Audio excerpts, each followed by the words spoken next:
Hey, it's Dorothy with crazyforcrust.com and welcome to my kitchen. Today I'm going to show you how to make this baby. It's my famous Dutch apple pie recipe. You're not going to want to miss it.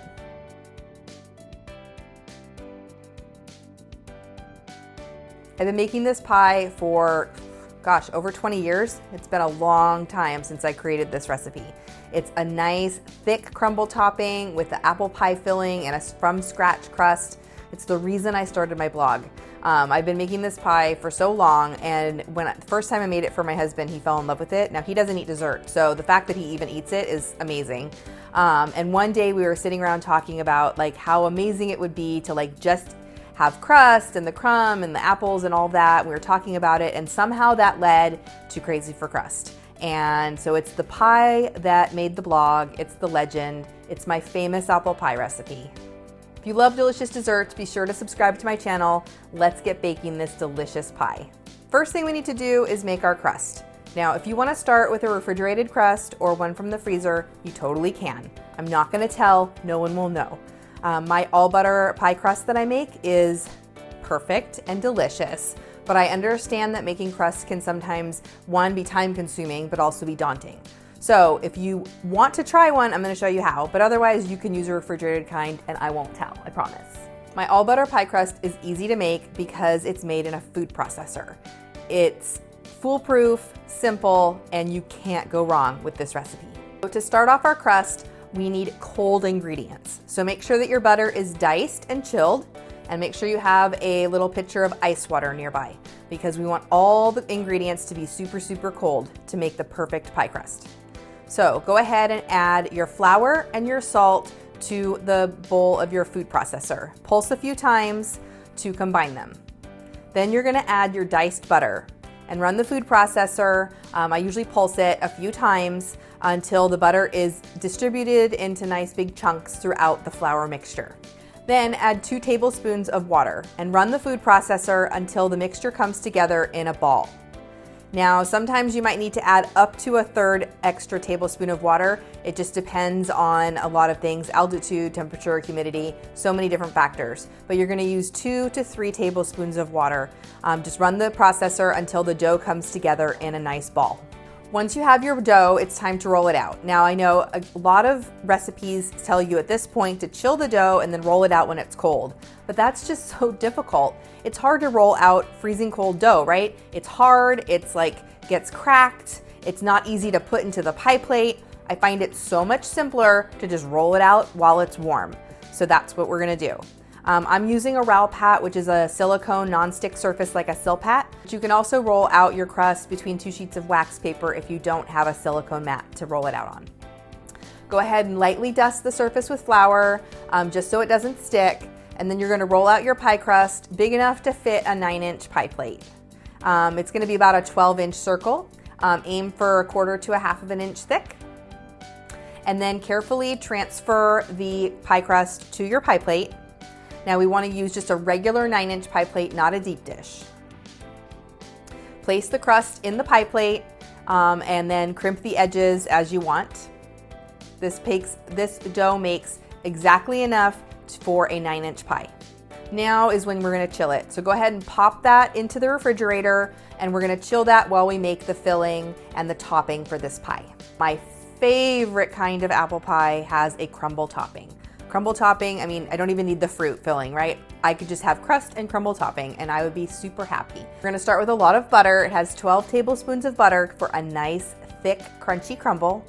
Add that to a very large bowl. Add your sugar, salt, and then add your flour.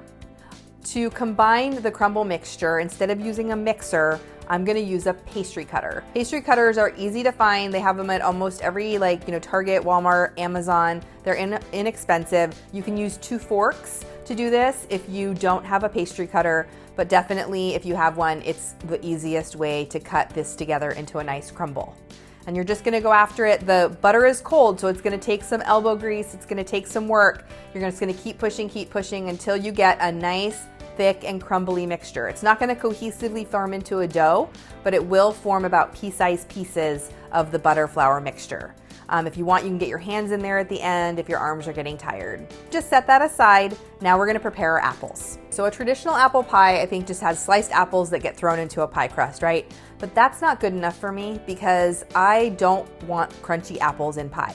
I have a texture issue, I guess. I don't know. I just don't like apples that bounce back when I try and eat them in a pie. So what I like to do is cook my apples just for a little bit of time before adding them to my pie crust. And that's my little crazy for crust secret for the perfect apple pie. I'm using Granny Smith apples. I love that Granny Smith apples can withstand the cooking and then the baking for the perfect texture. They're a little bit tart, so all the sugar we're gonna add and that crumble topping, it's a great balance of flavors. Hardest part about making an apple pie, honestly, is peeling and slicing all the apples. So I bought myself one of these little apple peelers on Amazon. It's super fast and simple. I highly recommend it if you're gonna be making lots of apple pies. When I was a kid, my parents had one of these things that used to clamp to the side of the counter. I think it was my Nana's or my grandpa's. It was really old. When I moved out and it was time to buy my own, I realized that they have them on Amazon. They're totally inexpensive. Highly recommend it. You just pop the apple onto the little spear and then use the crank and it will peel and slice the apples for you. It's easy peasy. I use about 5 to 6 large Granny Smith apples. Now, depending on the size, sometimes when you buy them, they're those little ones. You'll need to use more if it's a smaller one. These are rather large apples, so I used 6 of them and it fills the pie to the brim. Once the apples are peeled and sliced, go ahead and cut them into quarters. Add them to a large pot with probably about 2 cups of water, depends on the size of your pot. You want the water to be about 1 to 2 inches up the side of the pot. Cover it, bring that to a boil, and you're gonna just cook these, stirring between a couple times for a few minutes, probably about 5 minutes once it starts to boil, until they just start to get a little bit soft, they're not translucent, you're not making applesauce. You just wanna kind of partially cook the apples for the pie. And then go ahead and drain those really, really well. We don't want to add wet apples into the pie, so drain them really well. And then we're going to assemble the pie and bake it. All right, add the apples to the prepared pie crust. You want to sprinkle it with some sugar and some cinnamon, add some nice sweetness, and that cinnamon flavor is perfect with the apples. And then go ahead and top it with the crumble.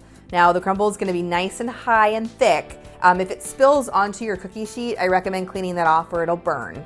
Because you don't want that. And then cover it with a pie crust shield.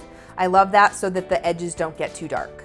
We're gonna bake that at 425 for about 10 minutes and then at 350 until the top is golden, the edges are nice and brown, and the crust is cooked through. This is the perfect pie. Guys, look at how beautiful it is.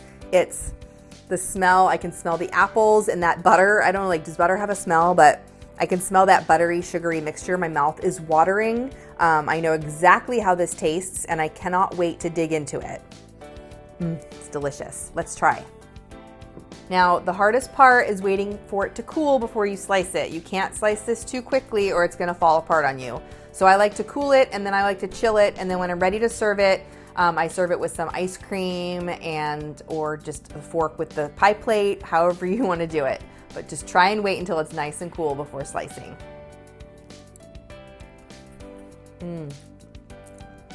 The apples are tart and sweet with the sugar and the crumble on top and that buttery crust. It's an absolute favorite. This pie is to die for. You're not gonna wanna miss it. Go ahead and keep watching while I go and serve myself some more pie.